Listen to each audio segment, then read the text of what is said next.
오늘의 아침 묵상 주제는 기도는 우리의 영적 생활이 어떠한지 식별해 준다입니다. 성경 말씀은 시편 16편 6절부터 9절입니다. 내게 줄로 지어준 구역은 아름다운 곳에 있으며 나의 기업이 실로 아름답도다. 나를 훈계하신 여호와를 송축할지라. 밤마다 내 양심이 나를 교훈하도다. 내가 여호와를 항상 내 앞에 모시며 그가 나의 오른쪽에 계심으로 내가 흔들리지 아니하리로다. 이러므로 나의 마음이 기쁘고 나의 영도 즐거워하며 내 육체도 안전히 살리니. 아멘. 미국의 개혁주의 설교자로 유명한 팀 켈러 목사가 말하는 대로 기도는 우리의 영적 생활이 어떠한지를 식별해주는 바로미터 역할을 하는 것이 사실입니다. 우리 자신의 영적 생활을 되돌아보기 위해 그가 비유하는 4가지의 영적 생활의 모습을 시편과 함께 소개하고자 합니다. 첫 번째는 마치 능숙한 선원이 등 뒤에 바람이 불어오는 것을 느끼며 요트를 항해하는 모습입니다.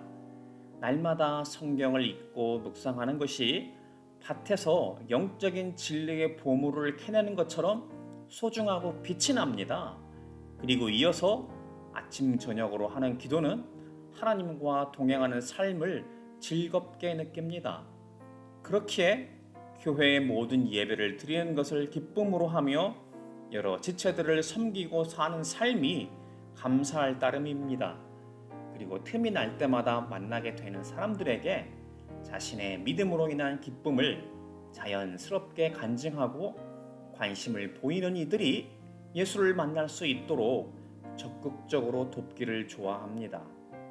믿음의 생활이 즐겁고 삶 가운데 겪게 되는 어떤 상황 가운데에도 당황하지 않으며 날마다 기도로 주님께 의지하는 삶이 익숙해져 있을 뿐만 아니라 도우시는 성령 님의 역사를 경험하고 있습니다.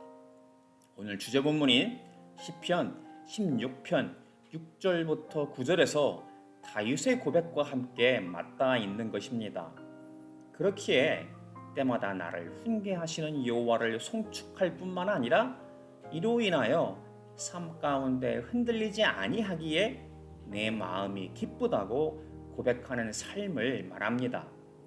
두 번째는 아직 신앙의 초심자이기에 노를 젓고 있기는 하지만 좀처럼 배가 잘 앞으로 나아가지 않고 아주 느리게 힘들게 나아가고 있는 모습입니다. 좋은 측면으로는 노를 젓고 있다는 것입니다. 때로는 성경도 읽고 기도를 하지만 아직 이로 인해 말씀의 기쁨을 느끼기보다는 의무로 느끼는 것입니다. 교회 예배에 참석하여 설교를 듣고 찬양하기도 하지만 종종 산만해지고 피곤함을 느끼는 상태입니다. 그렇기에 많이 힘들거나 더 중요하다고 생각하는 다른 일들이 있을 때는 그것을 먼저 선택하고는 합니다. 여전히 노력하기는 하지만 아직도 구체적으로 무엇을 어떻게 해야 할지 잘 모르고 의무감에 혹은 같이 다니는 교회 친구들과의 교제를 통해 즐거움이 있기 때문에 하는 경우가 많습니다. 자신들도 첫 번째 능숙한 선원처럼 강한 바람을 받고 싶다는 생각을 하기도 합니다. 이는 마치 시편 63편 1절에서 다윗이 유다 광야에 있을 때 하나님께 드리는 기도와 유사하다 할 수 있습니다. 하나님이여, 주는 나의 하나님이시라. 내가 간절히 주를 찾되 물이 없어 마르고 황폐한 땅에서 내 영혼이 주를 갈망하며 내 육체가 주를 앙모하나이다. 광야는 물이 없어 메마른 땅일 뿐만 아니라 황폐합니다. 그렇기에 그는 하나님을 앙모하며 갈망합니다. 마침내 광야에 물이 흐르고 강이 되기를 소원할 따름입니다. 그래서 주께 간구를 드리지만 이 모든 과정이 힘들게 느껴집니다. 하지만 그는 여전히 노를 저으며 하나님을 향하기에 주님의 도우심이 있을 겁니다. 세 번째는 배가 방향을 잃고 표류하고 있는 가운데 타고 있는 선원들입니다. 배에 익숙하지 않은 선원들이거나 아니면 배의 기능에 문제가 발생한 경우입니다. 멀리서 얼핏 보면 마치 그들이 노를 저어 나아가는 것처럼 보일 수도 있습니다. 하지만 이러한 배에 가까이 다가가서 보면 알 수 있습니다. 이들은 이미 배를 젓는 노력을 멈춘 상태입니다. 즉, 하나님을 향한 기도가 멈춘 상태라 할 수 있습니다. 정기적으로 예배를 참석할지는 몰라도 그들에게 하나님의 말씀의 능력은 나타나지 않습니다. 진리의 말씀을 배우는 제자 훈련이나 말씀을 묵상하고 기도하는 경건의 연습을 전혀 하지 않고 있습니다. 그렇기에 교회의 예배나 모임에 관심이 없습니다. 혹시 참석한다 할지라도 형식적입니다. 하나님의 말씀이 그들에게 아무런 영향력이 없기 때문입니다. 그렇기에 강한 비바람이 불 때가 되면 그들은 위험천만한 처지에 놓일 것입니다. 시련 속에서 낙담할 뿐만 아니라 때로는 환멸마저도 느끼기도 합니다.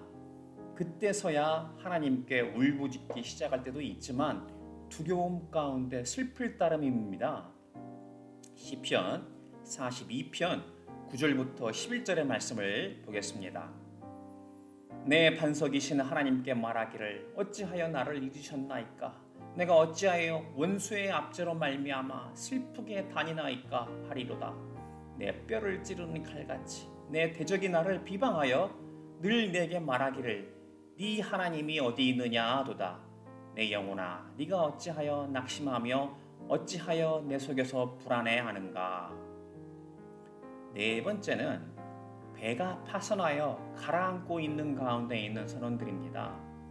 배에 이미 물이 들어오기 시작하였습니다. 마치 인생이 표류했던 것처럼 살다가 실직을 하거나 중요한 사람과의 이별을 겪거나 몸에 질병이 들거나 생명이 위험에 처해 있는 상태입니다. 이제 얼마 지나지 않으면 사망할 것처럼 믿음의 모습이 보이지 않고 그저 헐떡일 따름입니다. 이제는 더 이상 강하고 만족스러운 믿음의 상태가 무엇인지 알지도 못하고 원하지도 못합니다. 과연 교회를 다니며 예배 가운데 선포된 말씀이 그들에게 무슨 의미였는지 알 수 없습니다.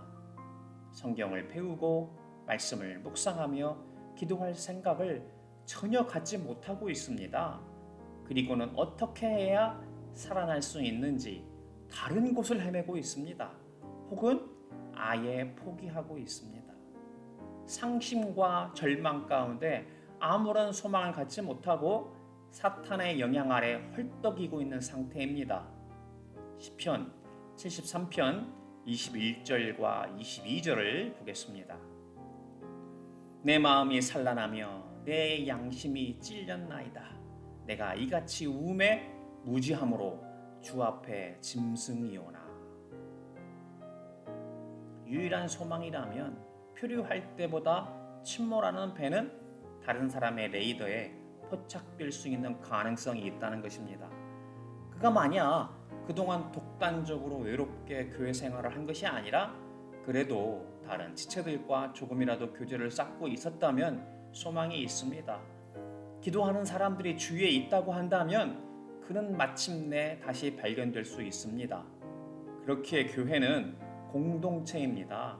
결코 혼자 항해하지 말고 능숙한 선원들 가까이에서 함께 노를 젓고 항해하여 마침내 그들의 수준에 이르기를 주님의 이름으로 소망합니다. 기도하겠습니다. 하나님 아버지, 오늘 시편과 함께 항해하는 선원들의 예를 통하여 우리의 기도 생활을 토대로 한 영적 생활이 어떠한지를 살펴보았습니다. 바라기는 날마다 하나님의 말씀을 읽고 묵상하며 기도함으로 하나님과 동행하는 삶을 사는 기쁨을 누리게 하여 주시옵소서. 바람을 등지고 오직 표대를 향하여 우리 주 예수 그리스도를 따르는 자가 되게 하여 주시옵소서. 설사 기도가 약하여졌을 때라도 교회 공동체 가운데 머물러 표류하다가 파선하는 자가 되지 않게 하여 주시옵소서. 바라옵기는 제자 훈련을 통하여 더욱 말씀에 익숙한 자가 되어 날마다 말씀을 묵상하고 기도함으로 주신 사명 가운데 순종하며 사는 복된 예수 그리스도의 제자들이 되게 하여 주시옵소서. 예수님 이름으로 간절히 기도드립니다. 아멘. 오늘도 주신 말씀으로 묵상하며 기도함으로 하루를 시작하고 세상 가운데에서 승리하는 삶 살 수 있기를 축복합니다.